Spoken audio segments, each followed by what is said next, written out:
అందువల్ల ఈ ఎన్నికలు, తమిళనాడు ఎన్నికలు ప్రజల్ని నమ్ముకున్న వాళ్ళు, ధర్మాన్ని నమ్ముకున్న వాళ్ళు, శ్రమ నమ్ముకున్న ఎవరుతున్నారో వాళ్ళకు మరొకసారి స్ఫూర్తిని ఇచ్చినట్టుగా నేను భావిస్తున్నా.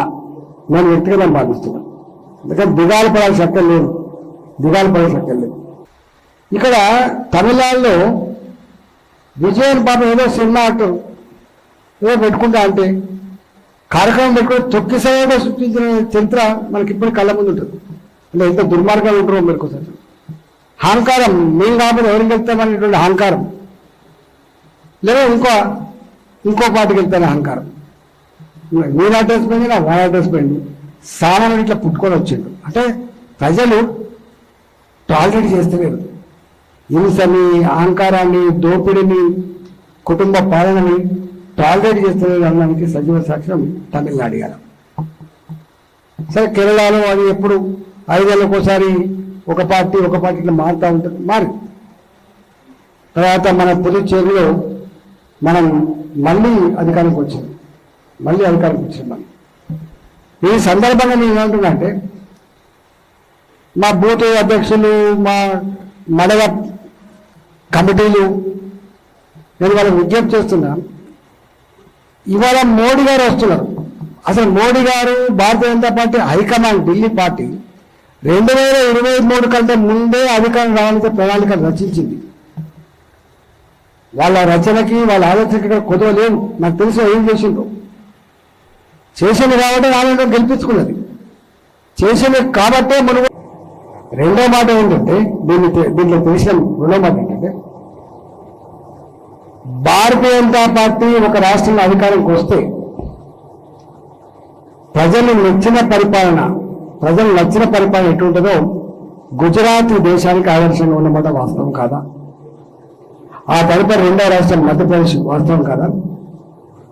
27 సంవత్సరాలుగా ఒకటే పార్టీ అధికారంలో ఉంది.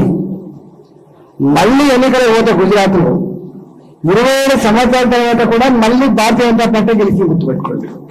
అంటే 27 ప్లస్ 5 ఎంత? 32 ఏళ్లుగా ఒకటే పార్టీ అధికారంలో ఉంది.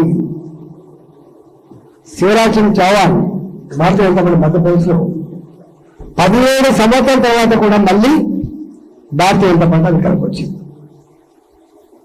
5 ఏళ్లకే ముఖం మొత్తుతున్న ఈ రోజులలో ఈ రాష్ట్రంలో అయితే కాంగ్రెస్ పార్టీ 2 ఏళ్లకే అడుగు వేస్తా అనుకుంటాను. ఇక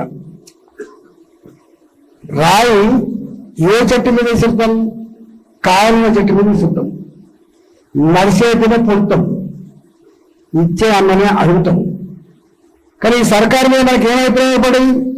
ఇది పెట్టే అమ్మ కాదు, దీని దగ్గర ఏం లేదు, ఇది ఉత్తమాటల సర్కారు, ఇది ఉత్తమే గాలి కొట్టుకపోతే అని చెప్పి ప్రజలు నిర్ణయించుకున్నారు. కాబట్టి ఈ అడుగుడు పనిచేసాడు. అడుగుడు పనిచేసి కొంతమంది కోట్ల పోతానుగా, మా పిల్లల ఫీజు రియంబర్స్మెంట్ ఇస్తావా లేదా బిడ్డ, మా రిటైర్మెంట్ బెనిఫిట్స్ మాకు డబ్బులు ఇస్తావా లేదా, కోర్టు మీద తెచ్చుకున్నాను తప్ప ఎవ్వరు కూడా పొలిటికల్ ఏ దగ్గరికి పోయి ఓ దరఖాస్తు పెడతాను, ముఖ్యమంత్రితో లెటర్ రాస్తాను, ప్రెస్ మీట్ పెడతాను, ధర్నాలు చేస్తాను, వస్తాయని నమ్మకం ఉండాలని చెప్పండి. లేదు. అంటే 2 ఏళ్లకే ముఖం మొత్తిందితే, 2 ఏళ్లకే ఈ సర్కారు మీద ముఖం మొత్తితే, అస్సాంలో 10 ఏళ్ల తర్వాత కూడా మళ్ళీ 3వసారి అధికారం కట్టబెట్టినటువంటి ప్రజలు అస్సాం ప్రజలు ధన్యవాదాలు. ఇలా ఆయన మళ్ళీ 3వసారి ముఖ్యమంత్రి అవుతున్నాడు. అంటే భారతీయ జనతా పార్టీ ఉన్నదా ఎక్కడ మీరు చూడండి. అదే బెంగాల్లో ఇంతకుముందు మోహన్ చెప్తుంది, రంజిత్ మోహన్ చెప్తుండ్రు, నేను పోయినా, మేము కూడా పోయినాం 2 సార్లు. అంటే ఎక్కడైతే ప్రజాస్వామ్యాన్ని కథం పట్టిస్తారో, వ్యవస్థలను కథం పట్టిస్తారో, వాటి ప్రోటోకాల్లో కూడా వేస్తారో, నేను అనేటువంటి అహంకారంతో కుటుంబ పాలన కొనసాగిస్తారో, నియంతృత్వ పాలన కొనసాగిస్తారో, ప్రజల మీద హింస ప్రయోగిస్తారో, నేను అనే భావన వస్తుందో అట్లాంటివి చెల్లదని చెప్పినటువంటి ప్రజలు ఎవరు? బెంగాల్ పని చెప్పారు. స్కీములు అలాంటి